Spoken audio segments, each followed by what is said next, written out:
श्री स्वामी समर्थ. चैत्र पौर्णिमा 2026 मध्ये केव्हा आहे आणि त्याचा शुभ मुहूर्त काय आहे आणि सत्यनारायणची पूजा ही कधी मांडावी आणि त्याचा उपवासही कधी करावा, ही संपूर्ण माहिती मी आज तुम्हाला सांगणार आहे.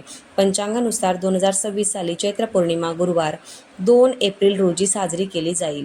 पौर्णिमेची तारीख ही बुधवार 1 एप्रिल रोजी सकाळी 7:06 सुरू होईल आणि गुरुवारी 2 एप्रिल रोजी सकाळी 7:41 संपेल. उदय राशीनुसार चैत्र पौर्णिमा 2 एप्रिल रोजी साजरी केली जाईल. धार्मिक ग्रंथामध्ये चैत्र पौर्णिमेचे वर्णन सृष्टीच्या निर्मितीचा आरंभ असे केले आहे. हा महिना भगवान ब्रह्मदेवाशी संबंधित असल्याचे मानले जाते. तसेच या महिन्यात केलेल्या नामजप, तपश्चर्या, दान आणि पुण्यकर्माचे अनेक पटीने फळ हे मिळत असते. चैत्र पौर्णिमेला भगवान हनुमानांची पूजा करणे विशेष महत्त्वाचे आहे.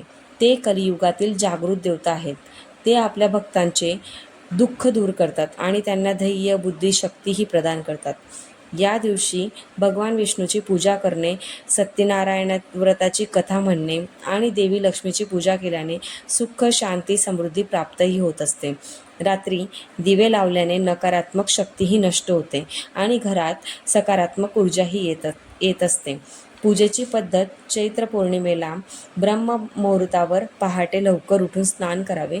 शक्य असल्यास पवित्र नदीत स्नान करणे अत्यंत शुभ मानले जाते. त्यानंतर स्वच्छ वस्त्रे परिधान करून भगवान विष्णू, चंद्रदेव, भगवान हनुमान यांचे ध्यान करावे. भगवान विष्णूला तुळशीची पानेही अर्पण करावीत आणि भगवान हनुमानांना कुंकू आणि मोगऱ्याचे तेल आणि गूळ आणि हरभरा अर्पण करावा. हनुमान चालिसा आणि सुंदरकांड म्हणावे. चंद्रदेवाला अर्घ्य अर्पण करावे. भगवान सत्यनारायणची कथाही ऐकावी आणि या दिवशी अन्न, वस्त्र, पाणी दान करणे हे खूप महत्त्वाचे मानले जाते. आजारी लोकांची सेवा करणे हे अत्यंत पुण्यकर्म मानले जाते. शास्त्र सांगते, दान धर्मस्य लक्षणम. दान हे धर्माचे सार आहे. ज्याप्रमाणे एक लहान बिला पाणी मिळाल्यानंतर त्याचे एका मोठ्या झाडात रूपांतर होत असते, त्याचप्रमाणे एक लहान दानसुद्धा कालांतराने प्रचंड पुण्यामध्ये रूपांतरित होत असते. तसेच याचे नियम: या दिवशी सात्विक आहार खायचा आहे, मन शुद्ध ठेवायचं आहे, क्रोध, अहंकार, नकारात्मक विचारांपासून दूर राहायचं आहे, वाद घालणे टाळा आणि खोटे बोलणेही टाळा.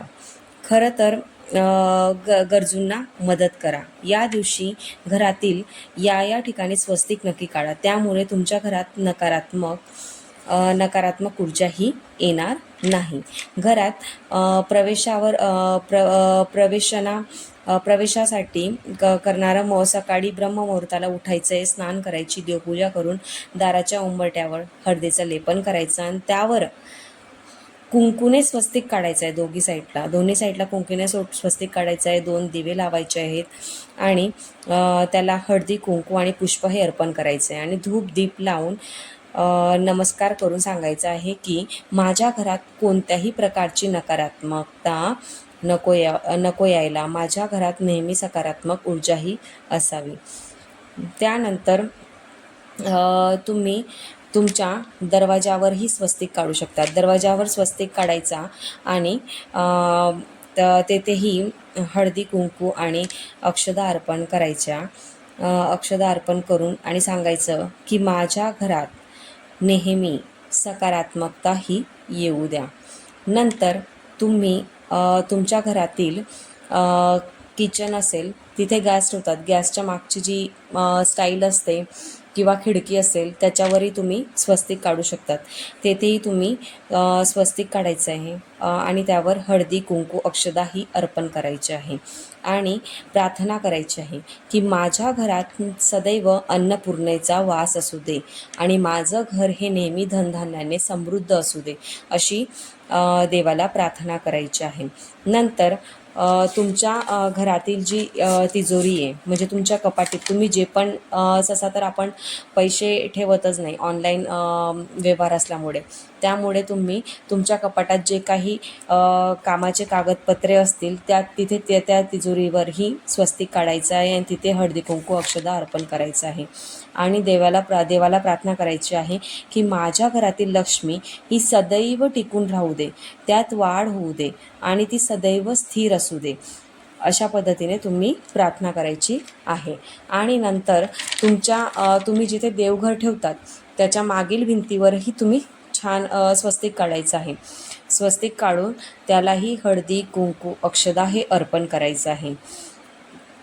आणि माझ्या घरात सदैव देवी देवतांचा वास असू दे अशी तुम्ही हात जोडून प्रार्थना करायची. अशा पद्धतीने तुम्ही जेथे देवहार हे म्हणजे देवघर हे ठेवत असतात त्याच्या मागील भिंतीवर तुम्ही अशा पद्धतीने स्वस्तिक काढायचं आहे आणि देवाला प्रार्थना करायची आहे. यामुळे तुमच्या घरात सदैव देवांची कृपाही तुमच्यावर असणार आहे. आणि तसेच त्या दिवशी चैत्र पौर्णिमा असल्यामुळे आपण सत्यनारायणची पूजाही मांडतच असतो. सत्यनारायणची पूजा कशा पद्धतीने मांडावी, तर अशा पद्धतीने तुम्ही देवघर जे आहे ते असं सरकवून द्यायचं आहे आणि नंतर मग मागे स्वस्तिक काढलेला राहू द्यायचं आहे. आणि दुसरी गोष्ट म्हणजे दर पौर्णिमेला आणि अमावस्येला आपण हे कलशातलं पाणी हे बदलत असतो. तर कलशातलं पाणी बदलून तिथे विड्याचे पानं ठेवून नारळ हे ठेवायचं आहे. आणि त्याखाली आपण जे तांदूळ ठेवतो कलशाच्या खालचे तेही तुम्ही बदलायचे आहेत. आणि आपण अन्नपूर्णा ज्या तांदूळांच्या खाली ठेवतो तेही तांदूळ तुम्ही बदलायचे आहेत. दुसरे तांदूळ बदलून तिथे ठेवायचे आहेत. अशा पद्धतीने तुम्ही कलश स्थापना करायची. सर्व देवांनाही फूल पुष्प आणि अक्षदा ही अर्पण करायची आहे आणि त्यांना नमस्कार करायचा आहे. त्यांना सांगायचं आहे की माझ्या आयुष्यात जे काही आहे ते स्थिर असू दे, त्यापेक्षा जास्तही नको आणि कमीही नको, असं देवाला प्रार्थना करून हात जोडून तुम्ही विनंती करायची आहे. चैत्र पौर्णिमेला तुम्ही या गोष्टी केल्या तर तुमच्या घरात नकारात्मक ऊर्जाही येणार नाही. तुमच्या घरात सदैव सकारात्मक ऊर्जाही असेल आणि देवी देवतांचा हा वास नेहमी असेल. गणपतीला लाल फूल हे अर्पण करायचं आहे, कारण की गणपतीला लाल फूल हे खूप प्रिय असतं. अजून अशा माहितीसाठी व्हिडिओला लाईक करा, शेअर करा, चॅनलला